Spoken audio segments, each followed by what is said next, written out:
नमस्कार. मी राम बरकुले.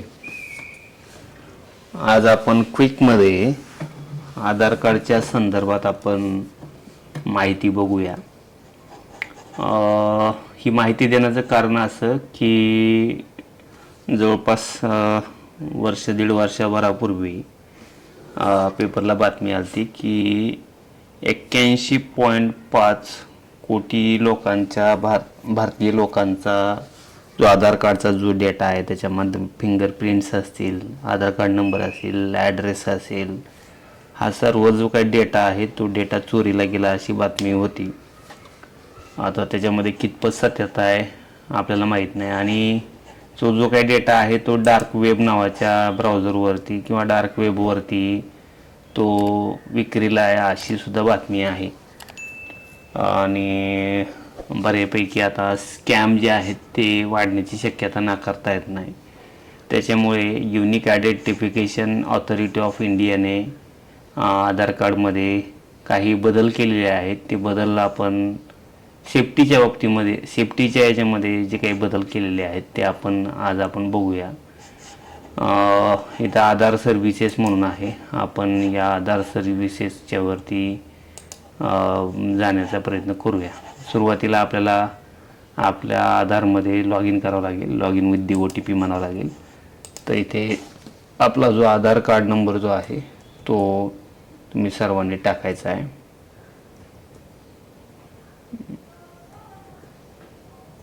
ओके. जो काही कॅप्चा जो आहे तो कॅप्चा आपण टाकायचा आहे.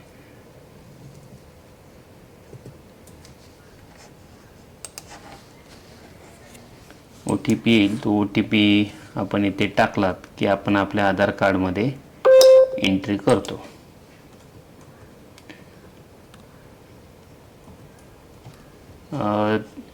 आधारचं जे काही आधारचं ॲप्लिकेशन सुद्धा मोबाईलमध्ये आहे. प्ले स्टोअरमधून तुम्ही ते मोबाईल घेऊ शकता. आधार कार्डमध्ये जी काही डॉक्युमेंट अपडेट जी काही सर्व्हिस आहे, आधार अपडेट माझं झालेलं आहे. आता डॉक्युमेंट अपडेट जे आहे ते डॉक्युमेंट अपडेट मला करायचं आहे. बऱ्याच जणांना अशा आलेलं आहे. तर याच्यामध्ये काय काय सर्व्हिसेस आहेत. तुम्ही ॲड्रेस अपडेट करू शकता. तुमचं तुमचं आधार कार्ड डाउनलोड करू शकता. ऑर्डर आधार PVC कार्ड जो आहे PVC कार्ड तुम्ही ऑर्डर करू शकता. नंतर बँक सीडिंग स्टॅटस जे आहेत, तुमच्या आधार कार्डवरती किती बँका आहेत, अकाउंट आहेत ते तुम्ही इथे बघू शकता. लॉक अनलॉक बायोमेट्रिक आहे ते आपण नंतर बघूया कारण त्याच्यावरतीच आपला व्हिडिओ आहे. जनरेट व्हर्च्युअल ID आहे, म्हणजे आधार कार्डचा तुमचा एक व्हर्च्युअल ID आपण इथं तयार करू शकतो. कारण काय झालंय की आपण आधार कार्डच्या बाबतीमध्ये बऱ्यापैकी कॉन्शियस नाही. कारण आपण आधार कार्ड मागितलं की आपण आधार कार्ड लगेच त्यांना देतो. त्याच्यामुळे आपलं आधार कार्ड बऱ्यापैकी तो लीक झालेला आहे. आधार कार्ड तसं पाहिलं तर आपण थोडासा तो सेफ ठेवला पाहिजे.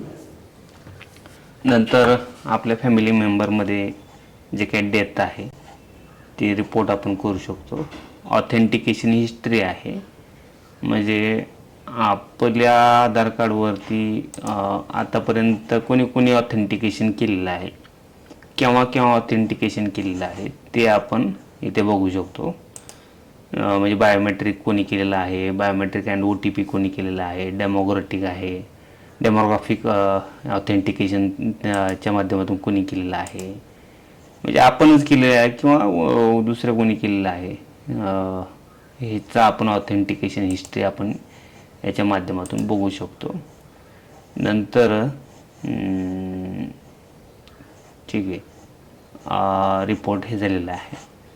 ऑफलाईन EKYC आहे, पेमेंट हिस्ट्री आहे. पेमेंट हिस्ट्रीसुद्धा आपण याच्यावरती चेक करू शकतो. माय हेड फॅमिली रिक्वेस्ट आहेत ते आपण बघू शकतो आणि आधार अपडेट हिस्ट्री आहे हे बघू शकतो. तर ठीक आहे, आपण लॉक अनलॉक बायोमेट्रिकच्या बाबतीमध्ये बघूया. हा ऑप्शन आपण आता इथून पुढे वापरण्याची गरज आहे.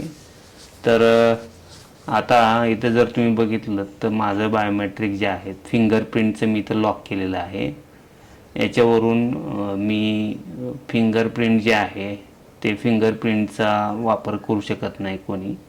नंतर आय स्कॅनर आहे, नंतर तुमचा फेस स्कॅनर आहे, तुमच्या मोबाईलचे काय OTP आहे ते OTP इथे त्याचा टिक आहे, त्याच्यामुळं याच्यावरून तुमचा ऑथेंटिकेशन आहे ते आपण करू शकतो. ठीक आहे, तर आपण हे लॉक अनलॉक कसं करायचं ते बघूया. आता इथे अनलॉक बायोमेट्रिक टेम्पररी, म्हणजे मी इथं टेम्पररी समजा अनलॉक करतो, हे अनलॉक करून दाखवतो. ठीक आहे, तर परत आपल्याला ठीक आहे, आता हे माझं अनलॉक झालेलं आहे. आता लॉक करून दाखवतो तुम्हाला.